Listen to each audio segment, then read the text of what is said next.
Welcome back to Tiny Grimes Games, and I'm here with another Star Wars Galaxy of Heroes video. And today, I'd like to make some suggestions, some predictions, and then talk briefly about my experience at EA Play over the past couple days. Alright, so I want to start with some predictions based on news. So, EA has gone ahead and said that Leia is going to be going into arena shipments. And I want to say this now as clearly as I can. Get Princess Leia. She's awesome. This is a character that you really want to get, especially if you look at it. I'm trying to think off the top of my head, what is even worth getting in Squad Arena anymore? There was once a day when you really wanted Sidious. He's not good right now. Stormtrooper Han is not bad. IG-88 is a decent damage dealer. Akbar is pretty good against the first wing of the raid.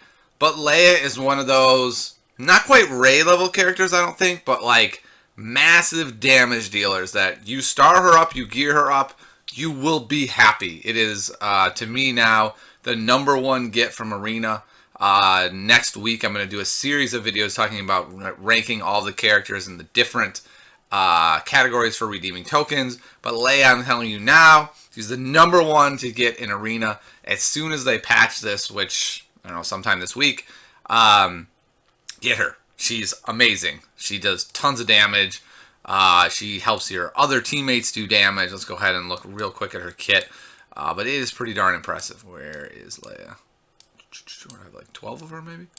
Here we go. So, Hair Trigger, she does damage. And then she has a chance to do a second attack and a chance to do a third attack. That's insane. Rebel Tactics, she can give herself stealth and critical hit up. That's really great. Giving herself stealth means she doesn't die, right? That's really nice. Probably not going to be using her ally ability, her leader ability, but against all odds is also amazing. So when she attacks, she has a chance to grant allies critical chance up for 2 turns, and has a chance to recover some of her health as well. So not only does she do massive amounts of damage, she does like 3 shots, and then off of that, she can get everyone else critical chance up. Like, when she works, she just totally steamrolls and wrecks everything. She's going to be fantastic. And where she's really useful is, let's say you're doing the Rancor, right? And you have Rey and Geonosian and Soldier already. You already know they're great. You've gotten them. But that's only 2 damage dealers. And then when they die, you're like, well, I guess I'm going to throw Luminara in. Her special does a fair amount of damage. You know, I've got Sidious. He's not bad. IG-86 is pretty good. Leia's another just awesome damage dealer that you could throw in as that next lineup against the Rancor. So go get her, gear her up, star her up. You will not be sad. Alright. Next character that I want to talk about using is Jawa. And this is a character that I never really taken seriously or thought about. But if you look at his basic, a 25% chance, which moves to 50% chance with your Omega Mat. A 50% chance to inflict speed down 2. And then also does more damage if the enemy is suffering a negative status effect. Like, let's say, from speed down. So, this sounds like, okay, that's great and all, but doesn't 5s have the same thing, only 100% speed down? True, but there's a huge difference. 5s gets resisted all the time. Jawa is much less likely to be resisted. If you look at Jawa, his potency is really high. 75% plus 20% with the gear that I currently have. That's a ton of potency. So I don't know. I haven't tried him on a Rancor 6 yet. But I've heard rumblings that he may be good. And I'm going to say I think he's worth getting. He's not worth getting over other characters, right? But if you're in kind of the spot where I am, where you're looking for more utility against the Rancor, maybe some more damage, I think this is a good character to be pursuing. Alright, I'm going to turn to my crystal ball here. Let me look into it, gaze into it. Ooh, yes, okay. Okay, I have some suggestions for my crystal ball. The first one is, start working on Jedi Anakin Skywalker. He's terrible, right? Like, maybe terrible's not, maybe that's too strong of a word, but if you keep up with the forum posts, EA has said, we're going to be taking a look at Jedi Knight Anakin and reworking him to some degree. Now, past tells us this is a real crapshoot, right? Like, remember when they reworked Mace Windu? And it was like, we're gonna fix him. He's gonna be buffed. He's gonna be awesome. Mace Windu is not awesome. He's still unplayable garbage. But they reworked Royal Guard, who went from worst character in the whole game to, wow, this character is really strong and has utility all over the place. He's just a really strong character. So my crystal ball tells me this. Jedi Knight Anakin is going to get a rework as well. And let's think about Anakin. He's arguably the most important character in the whole Star Wars franchise, right? You can't really use Vader. They know that. Anakin, spoiler for those of you who don't know this, there may be one of you, Anakin is Vader, so this is their chance to say, like, well, okay, we can't really give them access to Vader because he's in this achievement system, and that's cool and all and fun, but everyone loves Vader. Let's buff Anakin. Let's make him awesome. Let's make him at least really good, right? So I don't know anything. It's not like I have secret information that Jedi Knight Anakin's going to be amazing.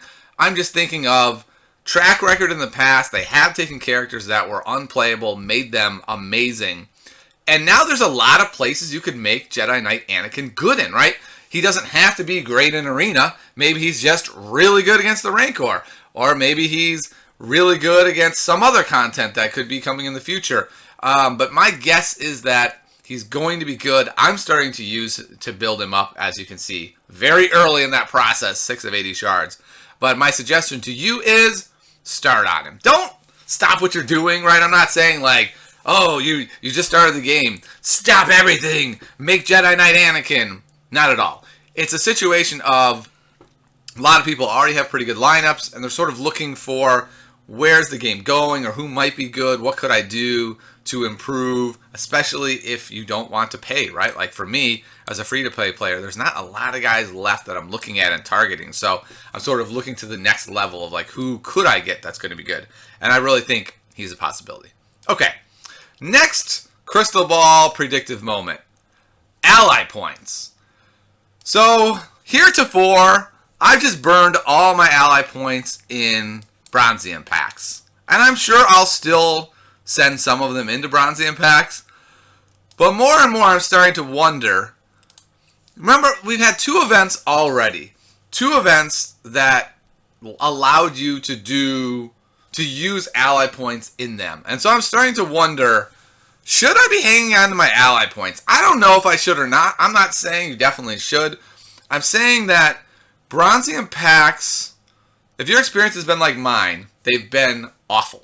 Maybe your experience is different. If that's the case, keep buying Bronzium packs. If you're the guy or gal who gets everything in Bronzium packs, you're amazing. Spend all your ally points in Bronzium packs and smile all the way to the bank. If you're like me and you get nothing, maybe it's time to start saving them and thinking there's going to be more and more events that use them. This may be totally wrong, but it's something I'm going to probably start spending about half of them now. Instead of doing pack opening videos where I spend 40,000 ally points, I'll probably only spend 15 on those videos in that hope that maybe something better is going to come along to use them. It's sort of the same philosophy of why I have 6,700 crystals. People always send me emails and they say, Tiny, let me get this straight. You're level 76. You can just burn all your crystals and be level 80 like tomorrow, and you save them for no apparent reason, for nothing. You're an idiot. That may be true. I may be an idiot. I don't know. But my thought is, as the free-to-play player, all resources are finite. And so that's why I'm saving my crystals. And I'm starting to get this inkling that maybe I should be doing the same with my ally points as well. Okay, so those are sort of my predictions and news. And I'm going to do a quick report on EA Play. I'll say this. EA Play, from my personal perspective, was very disappointing. And I don't mean that as in, like, EA Play was bad or something. I just mean EA owns the rights to all Star Wars games, right? And they've made tons of them. And they have Star Wars Galaxy of Heroes. They have Star Wars Battlefront. There was not, from what I saw, there may have been some I missed, a single image of Star Wars anywhere at EA Play, which was very disheartening and disconcerting for me. I'm looking around going, where's the Star Wars exhibit? Where's the Star Wars exhibit? Come on, come on, come on, come on. I'm a Star Wars guy. I love Star Wars. Where's the Star Wars? And I asked somebody at the information booth, hey, where's the Star Wars? And he's like, oh, man, there isn't a brand new Star Wars game. we don't have anything for Star Wars. And I was like, okay. I mean, I can sort of understand that, right? Like, they've got a booth for the new Madden game and for games I've never heard of, like Titanfall 2, that look interesting. But then I'm thinking to myself, like, okay, that's fine. You really don't have a cool graphic for Battlefront or Galaxy of Heroes, the game that's like the most popular game on Google Play? You don't have a single graphic for that game anywhere in the whole facility? Really? So, I don't know. To me, it's a missed opportunity on their part. I get that maybe they didn't have the space or resources to want to dedicate full-on display booths for it to where people could sample the game, especially the Galaxy of Heroes. It's not really a game that you can be like, oh, let me see that. This is amazing, right? It's more of a game that kind of like invests you emotionally and that collector instinct in you rather than in a 1 second, oh, that's the greatest thing I've ever seen, eyeballs popping out of your head thing. But still, I was just shocked there were no Star Wars. I did have a good time overall, though. I went with a buddy of mine. We played hockey, the EA hockey game. We were able to put it on the 1994 controls back when I was good at the game with my Super Nintendo. And you could check a guy, and when they fell to the ground hard enough, blood would actually come out of their head, and that's how you knew they were injured. And then, of course, the moms everywhere got together, and they were like, you can't have blood coming out of their head! And then that stopped. But it was great. It was like A, passes, B, shoots, booge. And I wrecked my buddy. So it was totally fun. And I had a good time overall at EA. But if anyone from EA is watching, dude, come on, man. What, you don't like Star Wars? I'm not sure if you knew this. Star Wars is the most popular franchise in the world right now. Maybe, just maybe, you want to capitalize on that. I'm just saying. Just giving you free marketing advice from the bottom of my heart. So hopefully I'll be back at EA Play again next year, and hopefully next year there will be some presence of Star Wars, like it exists in the universe somewhere. All right, so I'll be back later on this week with some more videos and some more tips and such. And like I said, we'll start the video series on who should I be getting in Squad Arena, Galactic War, and Cantina, especially since we've done this, but that was a long time ago. Things have changed, new characters around. So I'll see you next time. Hope you enjoyed your time on Tiny Grimes Games.